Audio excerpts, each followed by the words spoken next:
सितंबर 1948 रात के 10:20 का वक्त था।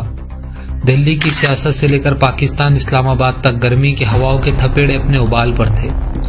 लोगों के वहमो गुमान में भी न था कि ये रात एक तारीखी रात साबित होगी, और ये हुई भी। इस रात फोन की बजती हुई घंटियों ने इस्लामाबाद, पाकिस्तान से लेकर हिंदुस्तान तक सभी सियासतदानों से लेकर आम अवाम तक सबके होश और नींद उड़ा दिए। यहाँ तक कि हैदराबाद स्टेट के निज़ाम को भी इसने परेशान कर दिया। आखिर उस रात ऐसा कौन सा तूफान बरपा था जिसने दोनों मुल्कों को बेदार कर दिया?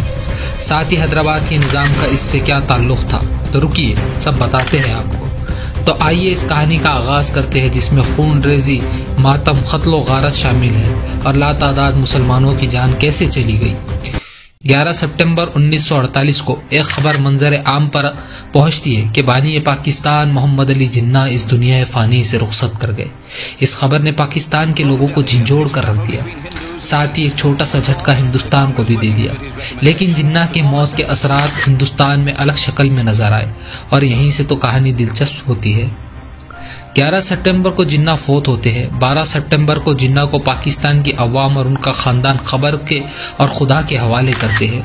13 सितंबर यानी जिन्ना की तदफीन के दूसरे ही दिन यहीं से हिंदुस्तान में एक नई कहानी का आगाज होता है, जिसको हिंदुस्तान की गवर्नमेंट नाम देती है मिशन पोलो।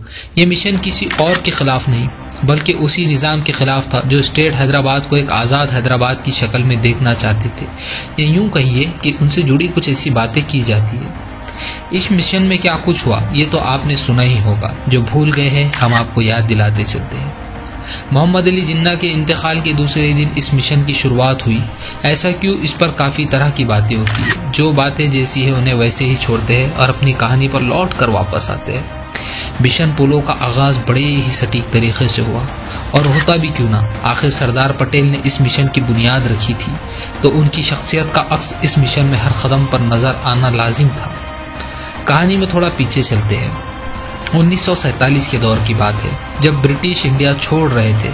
हिंदुस्तान के ज्यादातर प्रिंसली स्टेट हिंदुस्तान में शामिल हो चुके थे, मगर 3 रियासतें कश्मीर, जूनागढ़ और हैदराबाद अभी तक मुखालिफ ही थे। हैदराबाद उन सब में सबसे बड़ा रजवाड़ा था, जिसका एरिया 82,698 स्क्वायर माइल्स था, जो इंग्लैंड और स्कॉटलैंड के कंबाइन एरिया से भी ज्यादा बड़ा था। हैदराबाद की 80% आबादी हिंदू थी, फिर भी वहां हुकूमत निजाम की थी। हैदराबाद इंडिया की सबसे वेल्दी स्टेट थी, यानी इकोनॉमिकली ये बहुत स्ट्रॉन्ग स्टेट थी। उस वक्त निजाम ने खुद को एक आजाद रियासत होने का ऐलान कर दिया था, लेकिन निजाम ने यह फैसला किया कैसे? वो भारत के साथ नहीं रहेंगे, इसको थोड़ा शॉर्ट में समझ लीजिए। ब्रिटिश सरकार ने प्रिंसली स्टेट को यह फैसला लेने का इख्तियार दिया था, लेकिन आजादी के बाद वो उनका हिसाब किताब भारत और पाकिस्तान के हवाले कर गए। और फैसला लेने का अधिकार कैसे मिला था? तो वो मिला था कुछ इस तरह से। इंडिपेंडेंस एक्ट 1947, जिसके तहत या तो वो पाकिस्तान में शामिल हो सकते थे या भारत में, लेकिन निजाम ने खुद को आजाद रखने का फैसला किया था।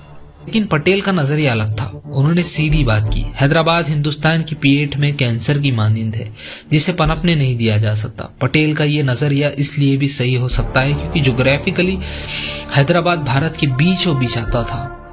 उसका आजाद रहना पटेल के नजरिए से भारत की सुरक्षा के लिए खतरा बन सकता था। उस वक्त लंदन में निजाम के एजेंट मीर नवाज जंग ने एक आर्म्स डीलर सिडनी कॉटन को हैदराबाद के लिए हथियार सप्लाई करने के लिए राजी कर लिया था।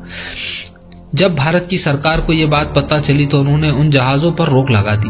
साथ ही हैदराबाद के एक एक्सट्रीमिस्ट ग्रुप ने 22 मई को गंगापुर स्टेशन पर एक ट्रेन को रोका और उनके हिंदू यात्रियों पर हमला कर दिया। उनकी इस हरकत ने आग में घी का काम किया और लोग सरकार पर उंगलियां उठाने लगे। यह हाथ से चली रही थे कि पटेल ने जनरल करियप्पा से तुरंत मुलाकात की और सीधा सवाल किया, अगर हैदराबाद के मामले पर पाकिस्तान की तरफ से कोई रिएक्शन आता है तो क्या आप बिना किसी मजीद मदद के संभाल सकते हैं? करियप्पा का जवाब था, जी हाँ। पटेल को यह तसल्ली मिल गई और इसके बाद उन्होंने हैदराबाद के मामले पर फैसले लेना शुरू कर दिए। तो अब फिर से कहानी में वापिस आते हैं जहां हमने छोड़ा था।